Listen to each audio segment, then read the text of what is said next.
This is the GARIS Masculist MGTOW flyer, that is 2 3-page essays on the themes of masculism and MGTOW, written by and read aloud by Prof. Dr. Hugo de GARIS.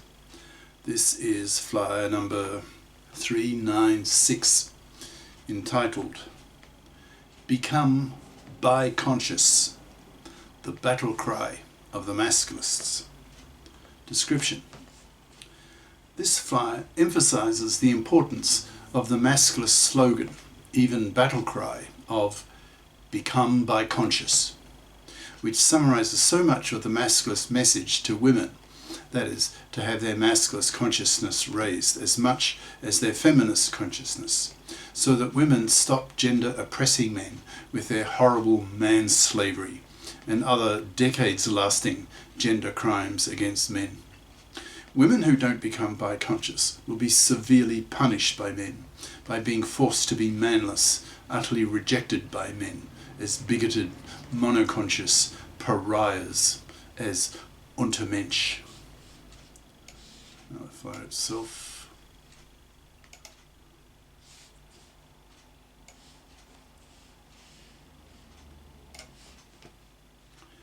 Become Biconscious, the battle cry of the Masculists, by Prof. Dr. Hugo de GARIS.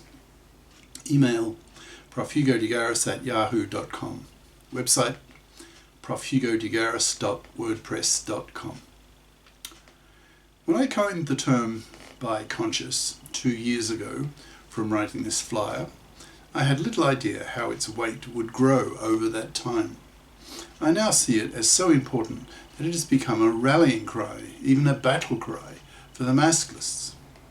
To label a feminist as monoconscious, that is, not biconscious, is to imply that she is ignorant, insensitive to men, uninformed of how women oppress men, and certainly not aware of the fact that women oppress men far worse than vice versa, since women's oppression of men is so much part of the traditional male role that most people are not even angry at women for being manslavers. Most people don't even see yet that female financial dependence on men is manslavery. One of the main features of having one's masculine consciousness raised is seeing fluffydom as manslavery, and manslavery as slavery, and hence something to be hated and to be fought against, which is why one of the major political aims of the Masculists is to wipe out the fluffies with their manslavery, their living off the labour and money of a man, in a historical era in which women have 2 or less kids, in the era of reliable contraception, the pill, and having a career window of half a century, so that now that women can work, the Masculists point their finger at women and claim that women must work, that anything else is manslavery, which is to be hated. Manslavery lasts several decades. It's a form of gender oppression that, compared to the forms of gender oppression that the feminists talk about, namely those in which men oppress women, are utterly eclipsed and made to seem rather trivial in terms of their seriousness and the time over which they occur, when contrasted with the moral abomination of women's manslavery.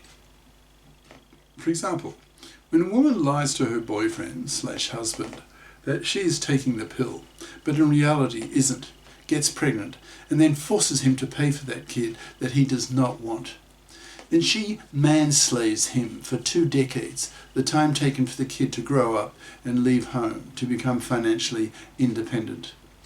This type of thing that fluffy women and fluffy feminists do is considered almost normal in our current culture. So men need to have their masculine consciousness raised so that they see it for what it is, namely a form of gender crime, a very serious one that deserves to be hated. Most women have a very deeply held expectation of men, namely that men exist on this earth to pay for women to have babies. It's this attitude that the Masculists are out to crush by putting enormous moral pressure on women to fib up, that is, to bother to get a career competent education so that they become FIPS as adults and not expect to manslave a man by living off his labour and money, to have him work for her, which was the traditional price he paid to get regular, hopefully, sex from her. By doing the math, one can readily calculate that a woman who has her 2 kids still has a career window of half a century. So to expect a man to work for her for all that time is obviously a major gender crime that needs to be severely punished. When one is biconscious, that is, when one has had both one's feminist and one's masculist consciousnesses raised, it should be obvious that women's oppression of men is far worse than vice versa, because women's oppression of men is so sustained, lasting decades. Men's oppression of women tends to be more momentary. For example, even the worst form of gender oppression that men commit against women, that is, rape, is relatively minor compared to women's oppression of men. For example, lady, choose between being raped, an experience you'll probably get over psychologically in a few years, or serve 25 years as a woman's slave to a man, working for him without pay from him. This comparison can be put more bluntly. Hey lady, choose between being raped or being bayoneted. That is, choose between the traditional female role in a war or the traditional male role. Obviously, most women would choose to be raped because at least the psychological damage caused by the rape may heal. But being bayoneted ends the very life of the male soldier, a far more consequential outcome for the male. There are many other female gender crimes against men. For example, paternity fraud, where the husband is not the father, which occurs in about 5% of pregnancies. A woman who does such a thing to a man, her husband, must have a truly callous attitude towards him, that she treats him so badly, sexploiting him, abusing him for decades in such a way. The MGTOWs, that's men going their own way, claim that women evolved to be so callous towards men, claiming that it was in women's self-interest to evolve with such expectations of men, treating them as cash machines, as payers for women to have babies, even if the baby is not his. In the distant past, if a woman remained loyal to a man who lost his ability to provide her and her babies with resources, usually meat, then she risked starvation. So it would be in her evolutionary self-interest to be capable of coldly, quickly, disloyally dumping her man in favour of a more sexploitable man who could provide her and her babies with scarce male-hunted meat. This makes so much evolutionary sense, so men should not be too surprised that at heart women see men as cash machines to be abused and robbed, especially in the divorce courts that have been taken over by the hated, that is, by Masculists and MGTOWs, fluffy feminist hypocrites, so that roughly half of divorcing mothers see their divorcing husband to be treated with abuse, to be deprived of the custody of his kids, his house, half his wealth, forced to pay child support for kids he will barely see. And if his ex-wife is a real fluffy, that's in brackets, a traditional woman who expects to be able to parasite off the money and labour of a man, in brackets, he may be forced to pay her alimony for the rest of her life. This is indeed gender oppression on a massive scale, lasting decades, that so enrages the Masculists, who see manslavery as slavery and hence something to be hated, to be wiped out. Masculists are very aware that it was men who liberated women from the drudgery of household chores, such as cooking for a dozen kids, washing clothes for hours every day, chopping wood for the wood stove, mending clothes, etc. It was a full-time job a century ago, being a mother and a wife.